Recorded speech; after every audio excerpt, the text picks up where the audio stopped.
The sound is unmistakable. A crash. A gasp.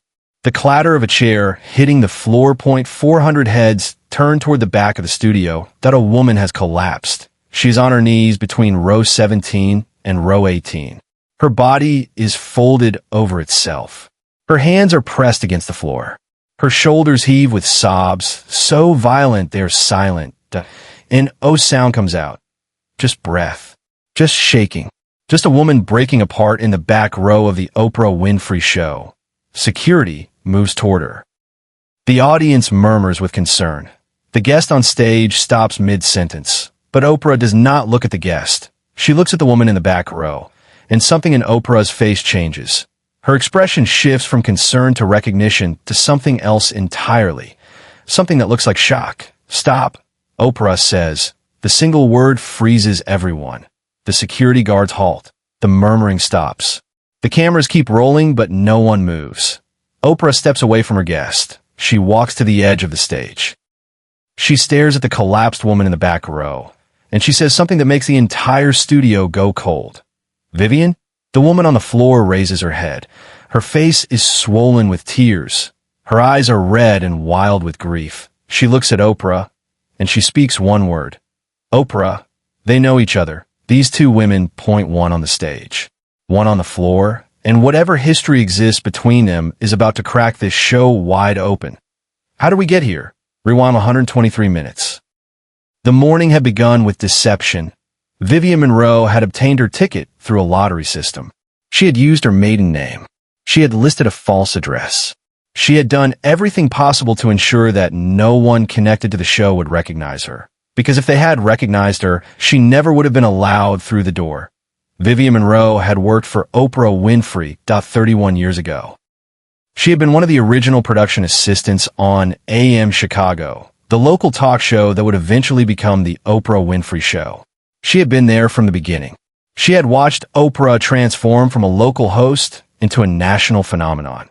And then, 28 years ago, she had disappeared in a resignation letter. No explanation. No goodbye. One day, she was there. The next day, she was gone. Oprah had tried to find her. For years, she had tried, but Vivian had vanished completely.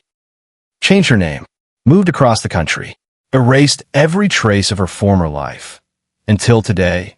Today, Vivian Monroe was sitting in row 17, seat 12, watching the woman she had worked for 3 decades ago interview a celebrity chef about healthy cooking. She had not planned to make a scene. She had not planned to collapse. She had planned to watch silently. To see Oprah one last time.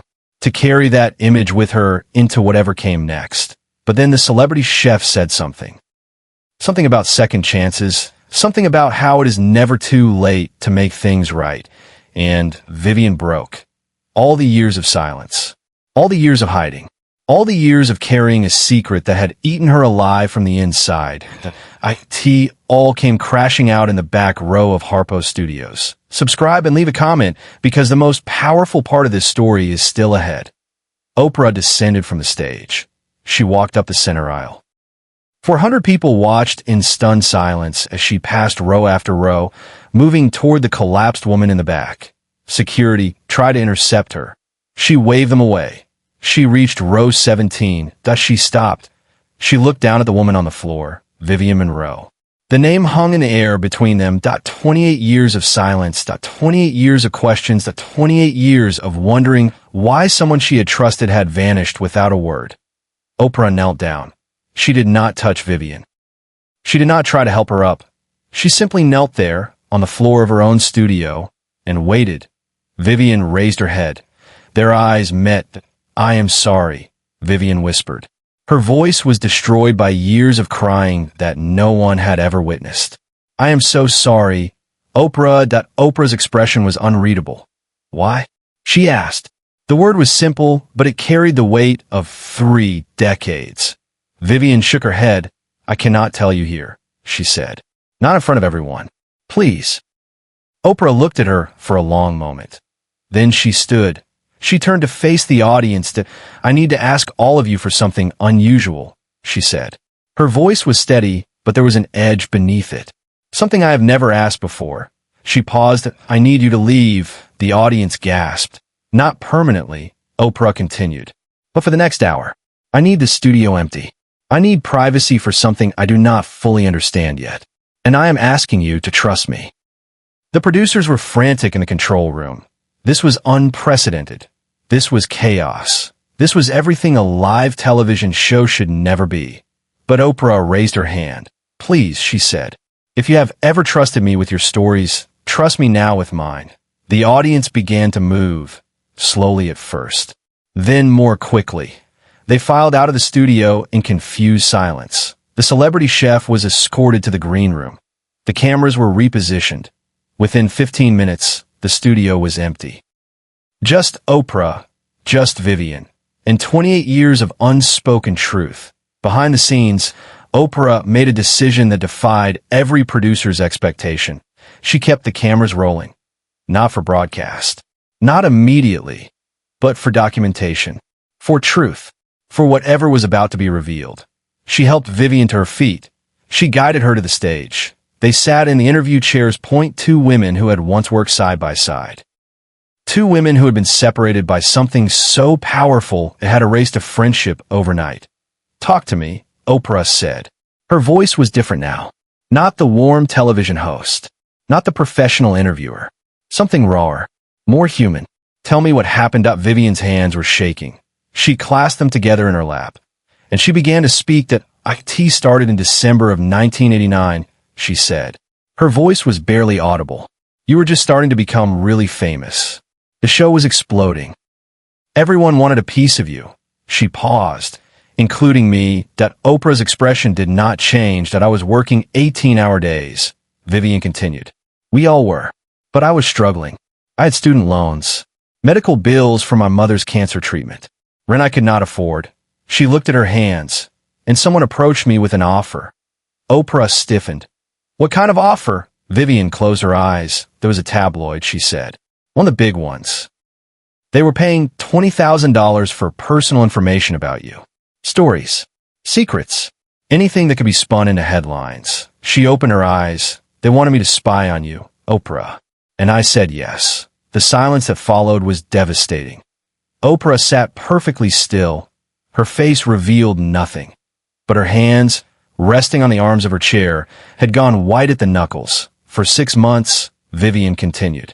Her voice was shaking violently now. I fed them information.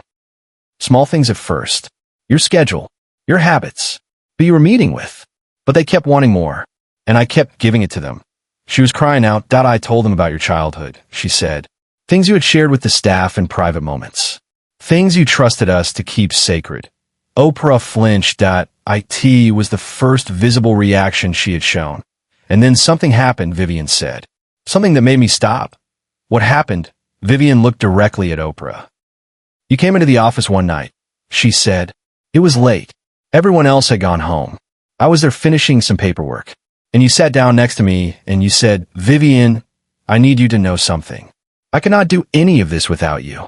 You're the reason I can walk into that studio every day and be myself. Because I know you have my back. She was sobbing now. And I realized what I had done, she said. I realized that I had betrayed the only person who had ever truly seen me. Who had ever truly trusted me.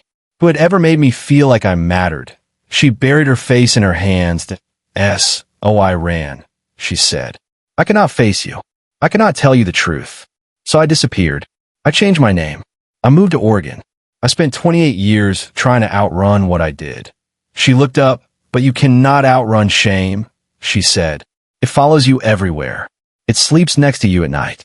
It wakes up with you every morning. And eventually, it catches up with you. She gestured to herself. This is what shame looks like after 28 years, she said. This is what I have become. This is the moment no one in the studio and no one watching at home ever saw coming. Oprah did not speak for a long time. She sat at her chair and processed everything she had just heard. The betrayal, the tabloid stories that had haunted her in the early years of her fame. The source of those stories sitting in front of her. When she finally spoke, her voice was different, quieter. Heavier. Older than I knew.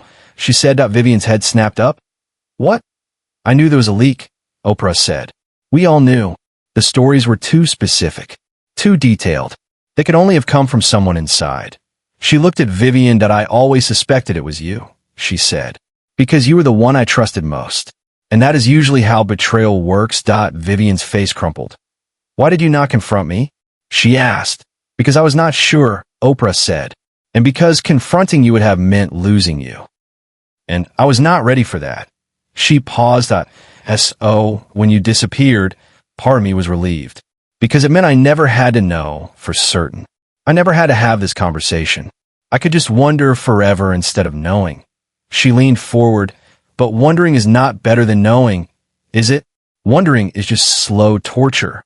For both of us. Vivian shook her head. I have tortured myself every day, she said. Every single day for 28 years. I have written you hundreds of letters I never sent. I have driven past this studio dozens of times without going in. I have watched every episode of your show and felt the knife twist deeper with each one. She looked at Oprah. I came here today because I am dying, she said. Oprah's breath caught. Cancer, Vivian said. The same kind that killed my mother. The doctors have given me 4 months. Maybe less. She straightened slightly. And I realized that I could not die with this secret, she said. I could not leave this world without telling you the truth. Without apologizing. Without giving you the chance to hate me to my face instead of in your imagination. She spread her hands. Here I am, she said. The woman who betrayed you. The woman who sold your secrets. The woman who has spent 28 years running from her own shame. And I'm asking you something I have no right to ask. What? Oprah asked. Can you forgive me? Share and subscribe. Make sure this story is never forgotten. Oprah sat with the question. She did not rush to answer. She let the weight of it settle. 28 years of pain. 28 years of betrayal. 28 years of wondering. And now, a dying woman asking for absolution. When Oprah finally spoke, her words were measured. Oh, you know what forgiveness actually is? She asked. Vivian shook her head. It is not saying that what you did was okay, Oprah said. It is not erasing the hurt. It is not pretending the betrayal never happened. She leaned forward. Forgiveness is releasing the grip that the past has on your future. It is choosing not to let what happened then poison what happens now. It is freedom. Not for you. For me. She paused. Yes. I forgive you. Vivian's face collapsed in relief. But let me be clear about what I am forgiving, Oprah continued. I'm not forgiving what you did. That was wrong. It caused real damage. It violated a trust that should have been sacred. She held up her hand. What I am forgiving is you. The person. The flawed human being who made a terrible choice under terrible circumstances. The woman who has clearly suffered for that choice far more than any tabloid story ever made me suffer. She looked directly into Vivian's eyes. You have been in prison for 28 years, she said. A prison of your own making. And I am choosing today to open the door of that prison. Not because you deserve it, but because we both deserve to be free. Vivian was weeping openly. Thank you, she whispered. Thank you. But I need something from you, Oprah said. Anything that I need you to forgive yourself. Vivian's weeping stopped. She looked at Oprah with something like terror in her eyes. I do not know if I could do that, she said. Oprah nodded. I know, she said. Self-forgiveness is the hardest kind, because we know all our own secrets. We know exactly how dark our own hearts can be. We cannot hide from ourselves the way we can hide from others. She stood. She walked to where Vivian sat. She knelt in front of her. But Vivian, she said, listen to me. You were a young woman. You were desperate. You made a choice that you have regretted every day since. And you have punished yourself for 28 years. She took Vivian's hands. At some point, the punishment has to end, she said. At some point, you have to let yourself be human. Flawed. Imperfect. Capable of both terrible mistakes and genuine growth. She squeezed her hands. You are dying, she said. And you have a choice. You can spend your last months continuing to carry this shame. Or you can put it down. You can let it go. You can spend whatever time you have left living instead of just surviving. She looked into Vivian's eyes. Which are you going to choose? Vivian was silent for a long moment. Then she spoke. I want to live, she said. For the first time in 28 years, I actually want to live. Oprah helped her to her feet. Then live, she said. Starting now. Starting today. Live. The cameras had captured everything. Oprah made a decision about what to do with the footage. She called Vivian 3 days later. "I want to air this," she said. "Not to expose you. Not to humiliate you. But because I think people need to see it." Vivian was quiet on the other end of the line. "Why?" she asked. "Because everyone has a secret," Oprah said. "Everyone has something they are ashamed of. Everyone has a moment they wish they could take back. And I think seeing two women have this conversation might give other people permission to have their own." She paused. "But only if you agree. If you say no, the footage stays locked away forever." Vivian thought about it for a long time. Then she said yes. The episode aired 3 weeks later. It became the most discussed episode in television history. Not because of the betrayal, because of the forgiveness. People wrote letters by the thousands. They called hotlines in record numbers. They reached out to estranged family members. They confessed secrets they had carried for decades. They asked for forgiveness. They offered it. They started the hard work of healing. Vivian Monroe became an unlikely spokesperson for reconciliation. She spent her final months speaking at churches and community centers and support groups. She told her story over and over. The betrayal, the shame, the running, the confession, the forgiveness. She told people that it was never too late. That secrets have a shelf life. That shame is a prison, but the door is never locked from the outside. Only from within. She passed away 4.5 months after the episode aired. Oprah was there at the end. She held Vivian's hand in the hospice room. She listened to her final breaths, and she whispered something that only Vivian could hear. "You did it. You lived.